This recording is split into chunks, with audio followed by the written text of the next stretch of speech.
This is a letter I've written to Mayor de Blasio that I'd like the public to know about. Dear Mr. Mayor, there is definitely a tale of two cities within New York City. I am one of the people who voted for you based on your comments and ideas for New York City. And throughout your tenure as mayor, I will be monitoring very closely your words versus your deeds and speaking out on them, doing everything I can to hold you accountable. Although it's been virtually inactive for a few years, I think I'm going to fire up my blog, Carlton's Righteous Rant, and start speaking out regularly about the injustices perpetrated by so-called upstanding members of the community, specifically in the real estate industry. In all fairness, when I speak out, you can expect copies of it to go out to the media. Whether the media chooses to use it or not will only determine its relevance and how many people identify with the issues I hope to shed light on. I believe that you have many constituents out there who fall into the category I see myself in, the working poor or lower middle class.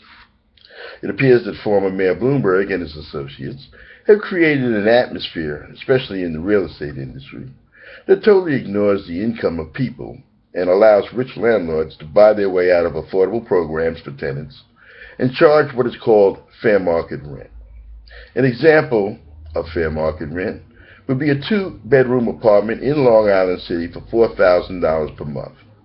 What's fair about that price?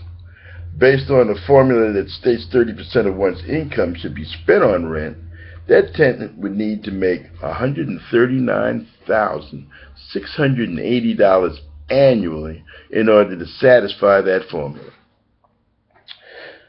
It would appear that the only issue that is important in the real estate industry is how much money can be made as opposed to what can be reasonably rented profitably. The mean income for that area is $49,432 based on a 2010-2012 statistic. I'm a 64-year-old African American collecting a pension and Social Security. I'm also a licensed process server for New York City and have been, but not currently, a field interviewer for government studies like the National Survey for Drug Use and Health and the New York City Health and Nutrition Evaluation Survey. Before that, I owned a furniture repair franchise for 15 years, and before that, I worked for one of the six major tobacco firms for 21 years, although I quit smoking in 1989.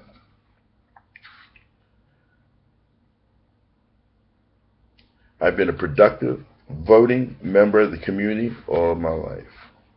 My wife is 64 years old and has lived in New York City with me for 43 years of our marriage.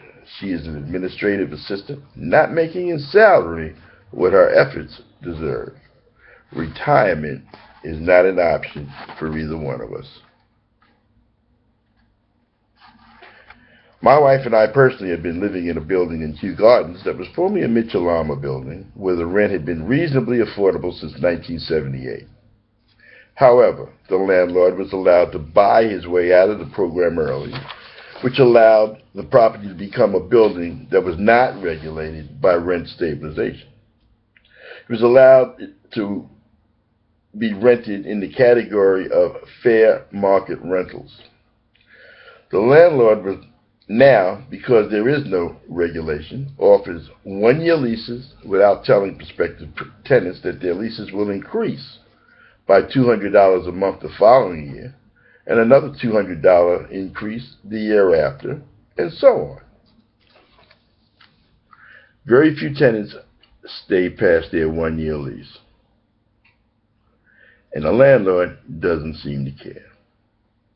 It costs a considerable amount of money and effort to pick up and relocate again for anyone. Salaries are lagging while rents skyrocket. This unconscionable practice, when you listen to the news, is touted as good for the city and real estate industry. Areas like Bushwick and Bedford-Stuyvesant have one-bedroom rentals for $2,100 per month.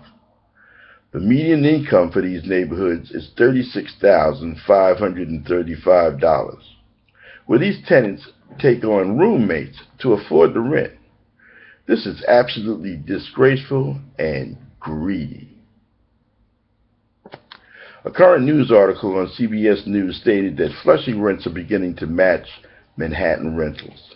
The median income for Flushing, based on the same 2010 through 2012 statistic, is $52,438.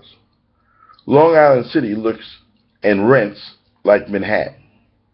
Local residents cannot afford to live there anymore, with lotteries being held to become eligible for affordable housing. It's becoming a town where only professionals can afford to live. This is my town, and I'm not going to run, I'm going to fight. Your potential constituents are moving out of town in droves because they can't afford to live here. Who's going to put a cap on these increases?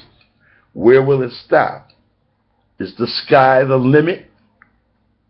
Why are you politicians allowing this to happen and looking the other way? Fair market rentals are a license to rape. Will you, Mayor de Blasio, allow this to continue? This is clearly the tale of two cities you were talking about.